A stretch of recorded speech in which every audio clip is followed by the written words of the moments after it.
back to another edition of Sports Sunday, and for this week's edition, we're going to get everybody caught up on the NBA playoffs as we're heading towards the conference finals and to see which four teams are going to make it through to the semifinals of the NBA playoffs, which are called the Western and Eastern Conference Finals.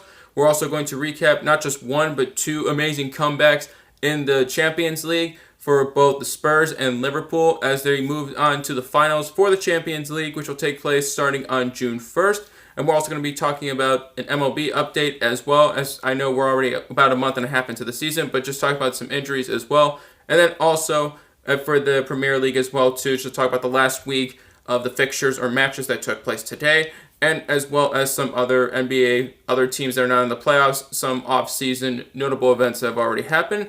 So first, let's get started with the NBA playoffs. So for today, we're going to have two games that are going to be taking place, both Game 7s to decide the other two teams that get into the conference finals.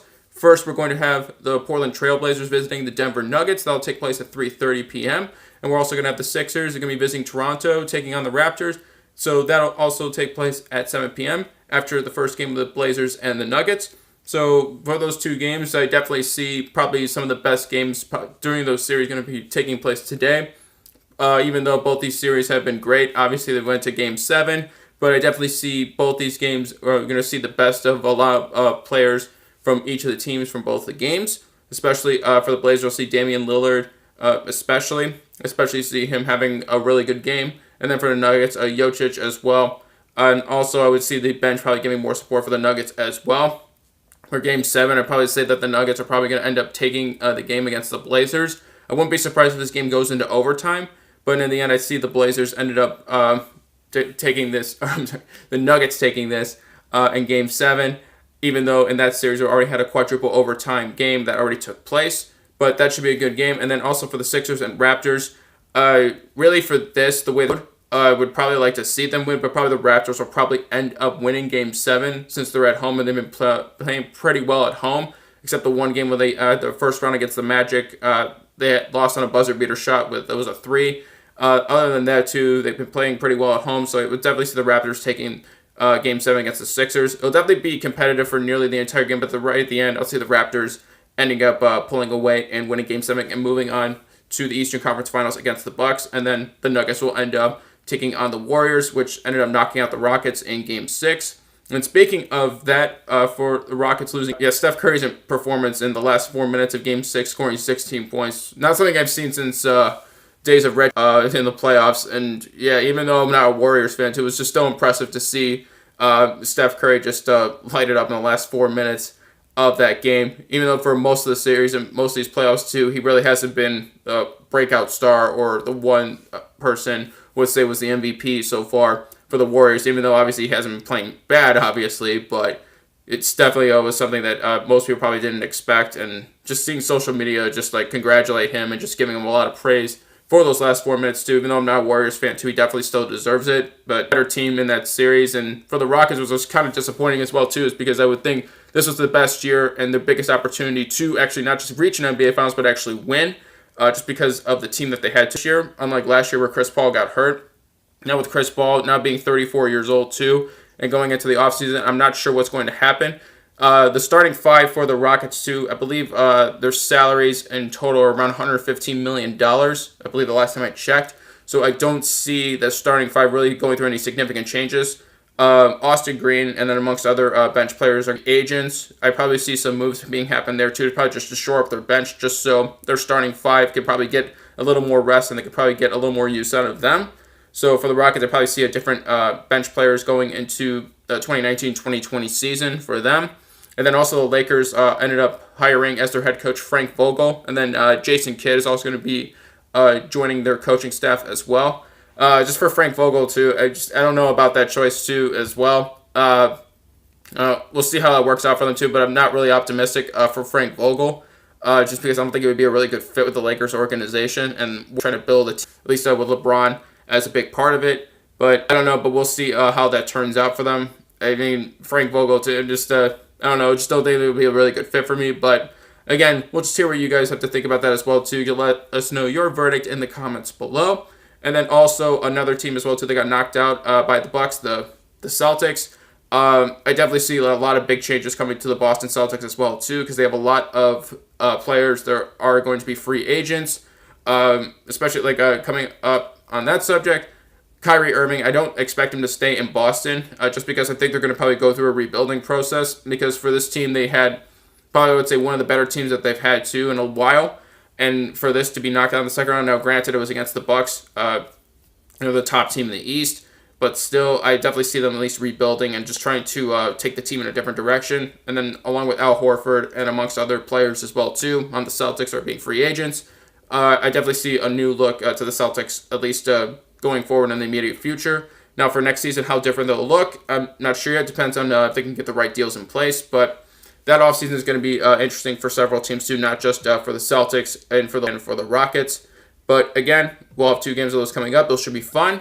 And we'll see who ends up going to be in the conference finals. Now, that being said, too, we're going to move on to the Champions League, where we had 2 incredible comebacks, 2 of the ones the likes of which I probably haven't seen in a long time, especially with Ajax and Spurs. Spurs scoring in pretty end of stoppage time. It was 5 minutes of a stoppage time. It was like right towards the end of there, and they were able to score that. Watching it, too, it was just incredible. I just couldn't believe I was actually witnessing it, and a lot of people were already counting out Spurs just because with Harry Kane injured, and they were playing already shorthanded against a very good Dutch team, Ajax. Actually impressed me throughout the Champions League too. I did not think they'd make it this far too, but it was a disappointing finish for them as well too. But they definitely deserve credit for as far as they got as well too. But for Spurs too, that made me even more interested in watching the finals against Liverpool, which starts on June 1st. I don't know how well they'll do against Liverpool, but I definitely think that Liverpool will be playing with a little more motivation, a little more fire, just because they weren't able to win the Premier League title that went to Man City. Man City ended up being Brighton 4-1, even though Liverpool also beat the Wolves 2-0. Man City still had 1 more point than they did in the table, and the Man City ended up taking the Premier League title. So Liverpool will still have to wait for their next Premier League title. Their next one, the last one they won was in 1990. To the Champions League, the comebacks that they had too, which it was incredible to watch. And also Barcelona and Liverpool as well. And Jurgen Klopp, the head coach of Liverpool too, definitely reinforced what he was saying too. He didn't quit and didn't give up. Being in a 3-0 deficit, it was just admirable that he was able to focus on at least the second leg and going back to Anfield where they played and not giving up. And several teams as well, and especially for Liverpool, if they could take what they did against Barcelona and see what they could do in the finals, and then also for next Premier League season as well too. Definitely, I see a brighter future coming in for Liverpool, at least in the immediate future going forward, especially if they're able to keep the team that they have too with Salah and Mane amongst the rest of the team on Liverpool as well. But it was just incredible to watch as well too, and I really wish we see more international football like that. Maybe it's not going to be like big comebacks like that too, but I would definitely see that it will probably get more people more excited about not just Champions League and Premier League, but also for Serie A and amongst other international leagues as well too, because it was a lot of fun to watch. And you don't really get to see those every day too. It makes you appreciate those moments, not just in international football, but in sports in general. But those were just great games, and it just made me even more excited to watch Liverpool and Spurs for the Champions League final. And I can't wait to see it too. I know it's at least about another just under 3 weeks away, but we'll just have to be patient, and we should get a good finals matchup from that. Now, with that being said, too, for the MLB, about a month and a half into the season, but there's already a bunch of injuries that have been piling up between David Price, Felix Hernandez, and also a lot of the injuries that they have on the Yankees. Going forward, too, it definitely makes it tougher, too, to make predictions on how teams are going to do, just because the amount of injuries that a team could have, how long those players are injured, and when they come back, too, where is their... But, yeah, as of right now, too, Mariners especially, too, have definitely been in a slump lately for their team. And yeah, I don't know with Felix Hernandez going on the 10-day injured reserve or injured list or injured reserve list or a 10-day DL or IL, whatever you want to call it. But this is part of it too as well. They just weren't able to recover from that. But either way, to at least see the Mariners at least trying to at least make some sort of comeback, whether it's in the second half of the season or not, too. If they're able to get all their players, or at least almost all their players healthy, too, to see they have a bit of a turnaround. Maybe they won't take the AL West against the Astros, but I can at least see them being at least trying to get into like a wild card, too, because I still think that they're a really good team, that they're still going to be tough in the American League, just because most of the other teams in the American League, too, maybe besides the Twins, that are leading the Central, and then in the East, you'll just have the Rays leading. Even though the Red Sox, too, have been definitely been making more of a comeback this year, too, because they started off the season pretty slow, along with the Yankees as well, too.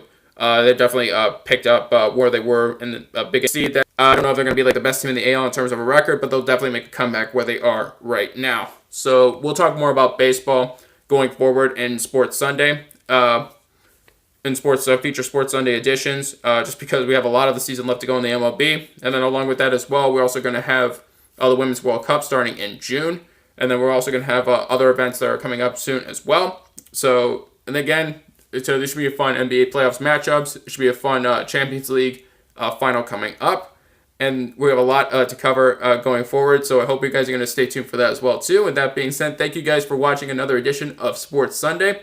Our next live stream is going to be at 8:45 p.m. Eastern Standard Time. We'll let everybody know on our Twitter at VerdictSquadNow, and that we go live. So we hope you all can our Twitter, but also the rest of our social account links in the description below, so you guys know where to find us and can reach out to us if you have any questions as well too, or you want to share your verdict on not just any of the sports talked about, but your favorite team or your favorite sport as well too.